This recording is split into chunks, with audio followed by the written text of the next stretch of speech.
निकाय चुनाव को लेकर भारतीय जनता पार्टी भिंड के जिलाध्यक्ष नाथू सिंह गुर्जर जी से आपकी आवाज़ की खास मुलाकात। देखिए।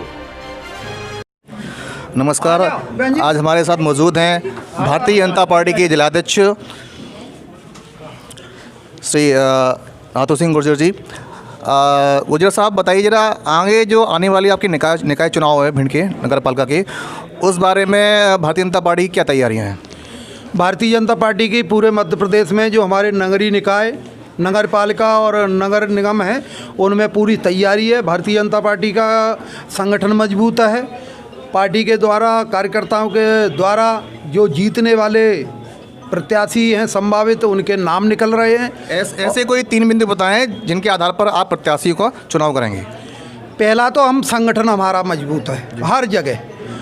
दूसरा, हमने प्रत्येक निकाय में विकास के काम किए हैं, चाहे वो अमृत योजना के काम चल रहे हों, चाहे स्मार्ट सिटी के काम चल रहे हों, चाहे छोटी छोटी जो नगर पंचायतें अभी बनाई हैं उनके विकास के काम चल रहे हों। हम विकास के आधार पर इस चुनाव को लड़ेंगे और जीतेंगे भी। ऐसा कोई व्यक्ति जो कांग्रेस की विचारधारा का है, कांग्रेस उसको टिकट नहीं दे रही है और उसके जीतने की संभावना प्रबल है, ऐसे उम्मीदवार को आप टिकट देंगे क्या? नहीं, हम पे वैसे कमी नहीं है। भारतीय जनता पार्टी में प्रत्याशियों की किसी प्रकार की कमी नहीं है। फिर भी कहीं किसी प्रकार का अपवाद यदि होता है तो समय की अभी हाल ही में पिछले विधानसभा चुनाव में एक कांग्रेस का एक बड़ा टुकड़ा या तबका टूट करके बीजेपी में आया और भारतीय जनता पार्टी ने प्रदेश में अपनी सरकार बनाई। क्या ये स्थानीय स्तर पर वो चरितार्थ नहीं हो सकती क्या? नहीं, अब रही बात आप टूटने की और कगार की, तो कोई बात ही नहीं। नगर पंचायतों का और नगरीय निकायों का कार्यकाल समाप्त हो गया है, तो ऐसे पार्षदों के टूटने की तो कोई संभावना और आवश्यकता नहीं है। आप कह रहे हैं 15 महीने की कमलनाथ की सरकार क्यों टूटी, तो आप देख रहे थे पूरे प्रदेश को उन्हें गर्त में ढकेल दिया था।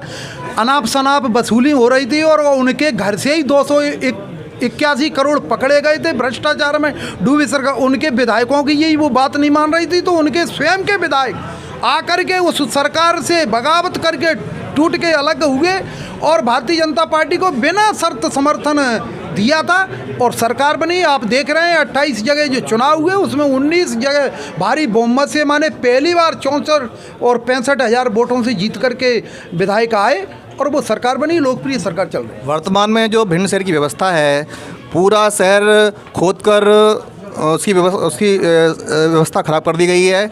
जगह जगह जो है पानी का रिसाव है। जहाँ तक बिजली सुविधाओं की व्यवस्था है, बिजली की आपूर्ति पूर्ण रूप से नहीं हो पा रही है। आज ही मैंने बिजली ऑफिस में कवरेज किया है, वहाँ पर तमाम नागरिक वहाँ की भीड़ इकट्ठी थी। वहाँ किसान भी ऐसे उपस्थित थे जिनको बिजली के अधिकारी द्वारा नाहक परेशान किया जा रहा था। तो ये जो ज़मीनी स्तर की समस्याएँ हैं उस पर बीजेपी का क्या स्टैंड है? एक तो पहला आपने जो क्वेश्चन किया है कि तोड़ फोड़ चल रही है, तो सीवर लाइन डाली जाएगी तो आकाश मार्ग से नहीं डलेगी, वो नीचे ही डलेगी, तो उसके लिए खुदाई भी होगी और पर्याप्त मात्रा में खुदाई होगी और वो चल रही है। स्मार्ट सिटी योजना का जो धन आया है। जी। दूसरी सुन लो, जो आपने किया मुझे ध्यान है, बिजली का किया है आपने। बिजली की भी जो लाइन नीचे पड़ी हुई है, कुछ खंभे उखड़ रहे हैं, ऐसे डीपी वगैरह उखड़ रही हैं, तो उनका भी सबका स्थापन होने वाला है।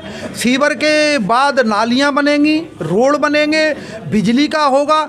1 वर्ष के अंदर इस भिंड को आप मुरैना जैसा, नीमच जैसा जो हमारे जिला स्तर के जो केंद्र हैं वैसा चमकता हुआ पाएंगे और हमारी परिषद मिली तो इसे और तीव्र गति से विकास करें। सीवर कंपनी तो जो काम किया जा रहा है शहर में, उनकी शिकायतें बहुत आ रही हैं। टाइम से जो उनकी जो लैंड फिलिंग का काम होता है वो टाइमली पूरा नहीं हो रहा है और स्थानीय लोगों को काफ़ी समस्याओं का सामना करना पड़ रहा है। मुझे स्वयं भी कई कंप्लेंट करनी पड़ी मेरे खुद के मोहल्ले को लेकर के। जब हम लोगों का ये हाल है, जागरूक जो लोग हैं, पढ़े लिखे लोग हैं, उनको इतनी समस्याओं का सामना करना पड़ा है, तो जो अनपढ़ लोग हैं और जागरूक नहीं है तो उनको समस्याओं का तो अंबार लगा होगा। फिर वैसे सबसे ज़्यादा भिंड में तो पढ़े और अनपढ़ सभी एक जैसे ही होते हैं। और ज़्यादा कोई ये नहीं, पढ़े और अनपढ़ को आप एक कतार में कैसे नहीं एक कतार में कैसे कर सकते हैं आप, है ना? रोड नहीं, मेरा कहना पूरी बात नहीं आपने सुनी, और आपने मेरा कहना है कि पढ़े और अनपढ़ दोनों ही एक रोड पे निकलेंगे तो दिक्कत दोनों को ही होगी।